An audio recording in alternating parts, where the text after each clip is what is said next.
Bora nação pro vídeo de hoje aqui no canal, analisando o Pascoal e os comentaristas do programa da ESPN Brasil, falando sobre o Flamengo, a derrota que o Flamengo teve para o Internacional e a preparação do Mengão agora para a partida contra o Maringá.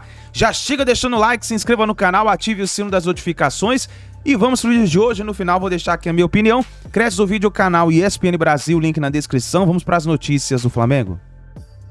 Já deve estar assistindo, mas nem sei se foi por isso que ele dividiu. Eu acho que ele dividiu mais por isso que o Flamengo teve.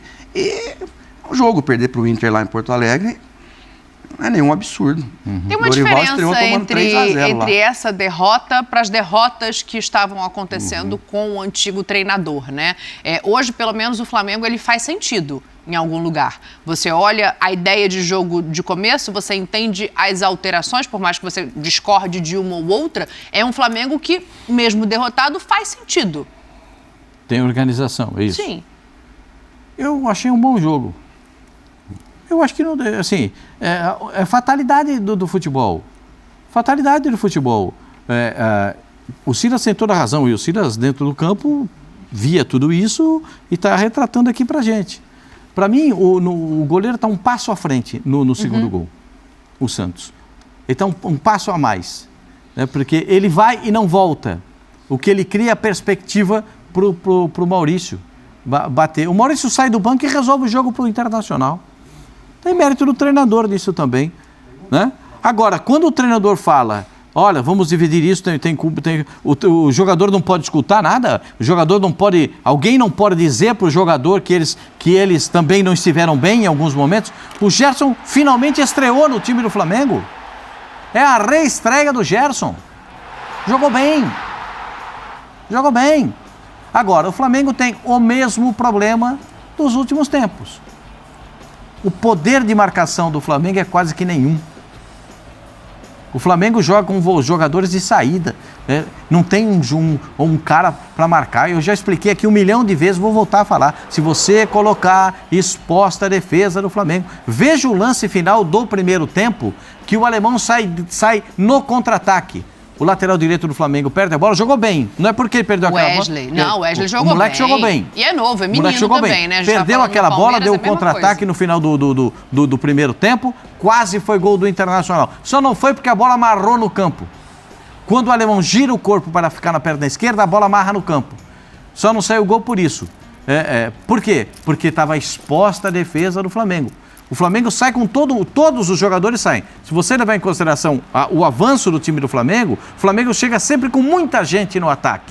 Tem muito poder, muita força ofensiva, mas a recomposição não é tão rápida quanto tem que ser. Se você não tem reposição rápida, você tem Pedro, Gabigol, Gerson, certo? Sim. Everton Ribeiro, já são 4 com pouco poder de marcação. Pouca gente, sobram só 6 para marcar. Aí vai ficar o Vidal, que não é, evidentemente, um jogador rápido, e o Thiago Maia. O Thiago Maia fica aqui, ó, sozinho na frente dos caras. E às vezes não é suficiente. Sim. Às vezes não é suficiente. Então, o Flamengo ainda precisa encontrar um mecanismo de marcação. Não sei se é pela velocidade dos jogadores, não sei se é pelo posicionamento dos jogadores. O treinador pode optar pela escolha. Pelo posicionamento, para sair, para dar o bote com velocidade. Isso depende de cada treinador. O São Paulo gosta da velocidade, mais do que o posicionamento. Então ele vai ter que encontrar uma fórmula para o Flamengo marcar melhor. O Flamengo tem um compromisso complicadíssimo no meio de semana. Né? Que é passar na fase nessa fase da Copa do Brasil contra o Maringá. E jogo no Maracanã. Como o Corinthians tem um jogo complicadíssimo contra o Remo. Reverter placar, né? Reverter placar. Situação delicada. Mas vai lá, o Flamengo faz 4. Faz 4 ao natural, não com obrigação de já começar fazendo 2. Sim. Eu vou começar pelo contrário de todos vocês aí. Eu acho que o Maringá tem um compromisso duríssimo na quarta-feira, que é segurar um Flamengo no Maracanã. Porque o jogo é no Maracanã.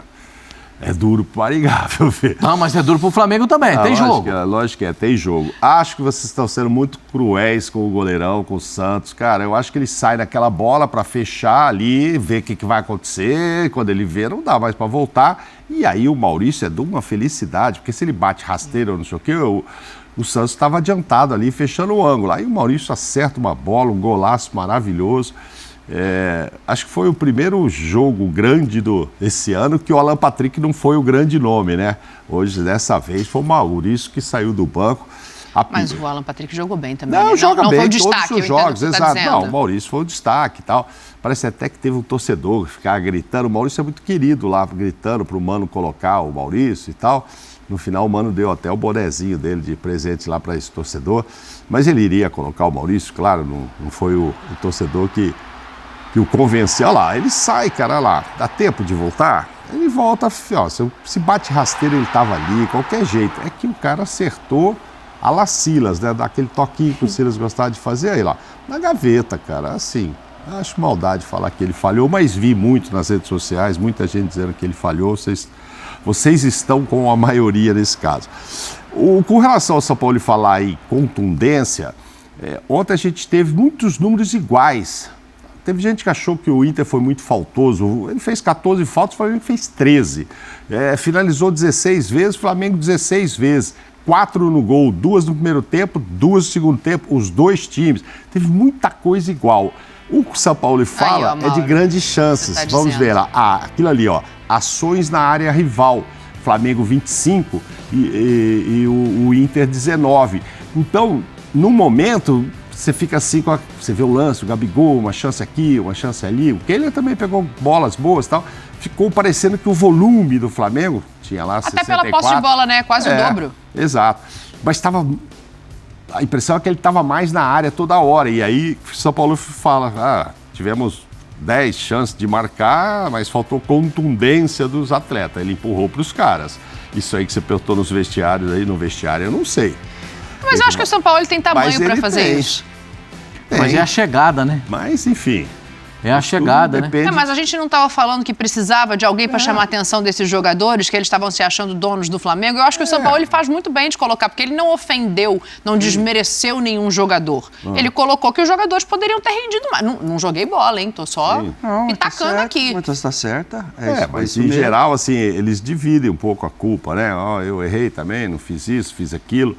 Não sei se o Pedro saiu chateado. Eu acho super natural que ele achou que o jogo era para um só e deixou o Gabigol. Aí podem dizer, mas a hora que ele põe o Cebolinha para cruzar na área, é melhor ter o Pedro do que o Gabigol. Ontem. Você falou isso. Tem uma bola do Marinho, que o Marinho cruza na cabeça. Mas o Gabigol estava melhor no jogo. E o Gerson não consegue desviar.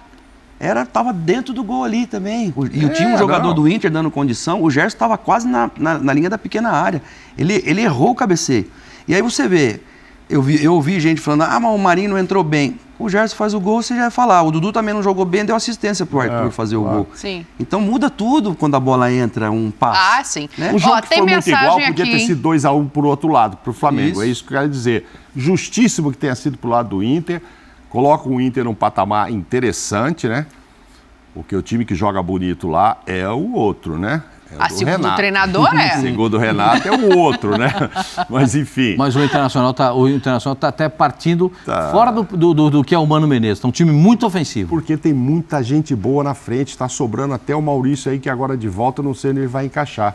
Deixa eu ler mensagem aqui pra gente fazer esse debate aí de Pedro e Gabriel, porque o Sampaoli, ele também fala disso. Mas tem aqui o vovô bombado, fala assim, parabéns, Silas, assistimos o mesmo jogo. A Paquita da Nação fala assim, só liguei a TV pra ver o presidente, ainda bem que ele tá aí. Não entendi a mensagem, acho que ela é sua fã, presidente. Mas tem o Sampaoli falando da substituição que ele fez durante o jogo. Ele tira o Pedro, deixa o Gabriel em campo e explica o motivo. Vamos ver. Vamos ouvi-lo. É verdade que si uno piensa Pedro no campo, la sustitución tuvo una relación directamente con que el equipo necesitaba más volumen. En el cambio de Pedro el equipo estaba neutro, jugando. Entonces, yo cuando veo que el time está neutro, tomo decisiones. Era un centro delantero u otro. Y tomé la decisión de que juegue, en este caso, Gabigol.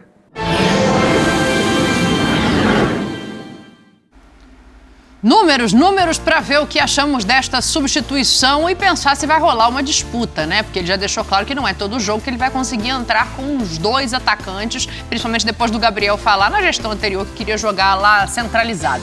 O Gabriel jogou os 90 minutos, o Pedro é substituído. O Gabriel participa de muito mais ações com a bola, porque ele sai muito mais da área do que o Pedro para buscar essa bola. Ações na área do rival, 3 e uma só do Pedro no tempo que fica no jogo. Chutes certos. O Gabriel também chutou mais certo do que o Pedro. E grandes chances, o Gabriel criou 2 e perdeu. E o Pedro não criou nenhuma. Roda a vinheta aí que eu quero ouvir os meus meninos. Este segmento é um oferecimento de Bodog.net. Bodog.net. Faça seu jogo. O meu ponto todo, a gente estava no Linha ontem, por isso que ele está falando dessa coisa de tirar o Pedro e não o Gabriel, no momento em que ele tira o Pedro, o jogo ia começar a favorecer o Pedro, porque é justamente quando ele escolhe colocar 2 pontas em campo. E o meu entendimento é que dentro da área, para cabecear, para ir num lance só, num toque só, o Pedro é mais eficiente que o Gabriel. Mas eu concordo que o Gabriel jogou melhor. Não, o Gabriel jogou melhor do que o Pedro. Há 3 anos, o Gabigol joga só ele, não tinha o Pedro com ele. Teve ano passado para cá. Desde o Dorival. Então ele é a referência. E ontem ele estava melhor, então ele também é centroavante. Eu entendo a sua justificativa. Pô, agora que vai cruzar. É que o Gabigol tem deficiência no cabeceio. E o Pedro é um foguete para cabecear. Mas que ontem estava neutro, como o cara achou. E a gente não, e ele não achou errado. Não achou errado. Não achou errado. Não achou errado. O Gabigol estava muito mais ligado no jogo do que ele achou que o Pedro estava e que eu achei também. Maravilhoso, Pedro, centroavante e tal. Vou tirar é o que ele achou? Poxa, hoje é o dia do Gabigol ficar. Amanhã vai ser o dia do Pedro começar. E, né? Hoje sim, hoje não, ele já falou que vai ter as 2 coisas. No jogo, eu não acho nada de anormal, ao contrário. Acho que se ele deixa o Pedro, podia até ter feito gol com a entrada de Cebolinha e tal, e o Flamengo ganha. O Gabriel perdeu um gol de cabeça que o Pedro não perde não, hein? Isso é tão relativo depois, perdeu. Foi lá no canto, enfim. Aquela bola ali, o Pedro ia matar no peito. O Gabigol... Não ia cabecear, não. Tô sentindo que eu não tô sozinho aqui, presidente. Mas ali os dois estavam em campo. Só falta essa, depois de tudo que o Gabigol fez pelo Flamengo, 19, 20, 21, 22. Agora falaram, tira ele, porque a gente tem que elogiar o Gabigol gol. quando ele joga bem, porque a gente critica bastante o Gabigol. Ele tem sim deficiência, ele não faz pivô direito igual o Pedro, ele não tem a disputa de bola de cabeça, ele não joga de costas, mas ele jogou bem pra caramba. Se pegar o sujeito de frente, ele resolve o jogo, é um tapa pro lado. Ele foi infeliz e o Gabigol, ele precisa estar feliz, porque ele feliz, ele resolve mesmo. Então você tá onde aí nessa substituição? Contra o Maringá vai os 2 agora. Contra o Maringá, Sampaoli, pode botar os 2 porque vai precisar. Vai precisar. E aquela história de quem é que marca? Porque não pode tomar mais gol, não. Já tomou 2. Mas é no Maracanã, né? A torcida vai marcar? É no Maracanã. É melhor jogar. Os outros vão marcar. É melhor jogar. Vai marcar o Thiago. É melhor jogar. Eu não vou me surpreender se em um dado momento ele começar a tirar os jogadores mais experientes e começar a botar os garotos para fazer marcação no meio-campo. Eu não vou me surpreender, porque é a velocidade que falta. Sim. É o bote que falta. Mas vai jogar o Matheus, um desses 414 Matheus que tem no Flamengo, né? Vai jogar o Matheus no meio-campo, é o Matheus... França. Centralizado é o França, mais para a direita é o Gonçalves, que é o mais driblador. É um baita de um jogador. Matheus França. Eu preciso do Matheus França porque eu preciso da recomposição. Isso. Ele não vai errar. Ou botar aquele garoto volante que não é mau jogador, é bom jogador, que é o garoto da base. Quem é? O volante da base. O Igor Jesus. Bom jogador. Sim. Eu não vou me surpreender se chegar esse momento, mesmo sabendo que o Flamengo tem jogadores com muita categoria, com passagem por seleções, jogadores campeões em nível internacional. Eu tive uma conversa hoje à tarde com alguém do Rio de Janeiro, que conversa com alguém lá dentro do Flamengo, e que falou assim pra mim... Alguém do Rio de Janeiro que conversa com alguém o cara mora no Rio, é um jornalista que mora no Rio de Janeiro e tal, e que tem fontes lá dentro do Flamengo, e disse assim, tem gente lá preocupado com essa história de tirar jogadores que ganham milhões, pôr no banco para botar uns meninos que ganham 50 vezes menos. Ué, gente, mas o cara foi para isso. Já quer que os Mateus todos hoje ganhem os salários dos outros? Não dá. E se os Mateus estão melhores, tem que jogar os Mateus e os outros se contentem lá, falam, ó, que bom que eu já fiz um bom contrato, agora eu sou reserva. Isso pode acontecer, você já citou 2, 3 meninos para entrarem. Porque senão vai continuar o mesmo time sempre. Vitor Ribeiro, Arrascaeta, Bruno Henrique e Gabigol. Agora eu não sei, Bruno Henrique, Gabigol e Pedro, porque aí tem que pôr os 3. Aí tem o Cebolinha. Então ele tem que mexer de acordo. O cara foi contratado para isso. Não pode, sabe, que nem o VP fazer as coisas, tirar o ponta direito, virar lateral. Aí é professor Pardal. Agora, oxigenar o time é o que tem que fazer. Ontem o garoto ele jogou bem na lateral direita. Errou uma bola. Errou uma bola, deu aquele contra-ataque no finalzinho do primeiro tempo. No mais, ele deu um trabalho danado para defesa do adversário. Ele não se intimida não, hein? Passou, foi pra cima. Tem uma hora que tomou um empurrão, deu um tapa no braço do adversário. Lembra no primeiro tempo lá no canto? Não pipocou para ninguém. Acho legal que isso aconteça, porque essa oxigenação é necessária no Flamengo. Esse é o passo adiante do Flamengo. Mas tem jogador que ganha milhões lá, Pascoal. Até porque essa molecada aí é que vai renovar o contrato do Arrascaeta quando tiver que renovar. O Renier foi embora para renovar o contrato do Gabigol. Sim, então esses ativos que o Flamengo tem lá e que são todos bons jogadores, e aqueles que se destacarem muito, vão ser melhor do mundo, como vai acontecer com o Vini Júnior agora daqui a pouquinho. Então, eu acho que tem um que não é menino, mas que parece que está ganhando a posição fixa ali. Vai ser Gerson em mais 10, né? Porque o Sampaoli confia muito nele, está colocando no lugar de conforto. O Gerson jogou na posição dele. O Gerson jogou de meia ponta. Meia para o lado esquerdo. Meia ponta. Abrindo o corredor para a passagem do lateral. Que já tinha feito mais ou menos isso com ele lá fora, né? Com o Sampaoli. Isso. Exatamente. E dá confiança pro Gerson. É isso daí, nação. Tá aí as informações do Mengão. Vamos ficar ligado agora, porque agora é partida contra o Maringá. O Maringá tem 4 desfalques, 4 jogadores do Maringá do time titular foram negociados, já não estão mais, não pertencem mais ao time do Maringá. E então, praticamente, são 4 desfalques que o Maringá terá para essa partida da final a partida classificatória da Copa do Brasil. Vamos ver o que vai acontecer, qual vai ser o time que o Sampaoli vai escalar. E um detalhe importante é que o Sampaoli não deu folga para os jogadores hoje. Os jogadores foram para o treino, treinaram, e uma baixa que tivemos é o Bruno Henrique, que sentiu dores no joelho e não pôde treinar e ficou no departamento médico, mas os médicos disseram que não tem nada grave, que isso é algo comum, mas vamos ficar de olho então nessa recuperação do Bruno Henrique. É isso aí, nação. Deixa o like, se inscreva no canal e a gente se vê no próximo vídeo.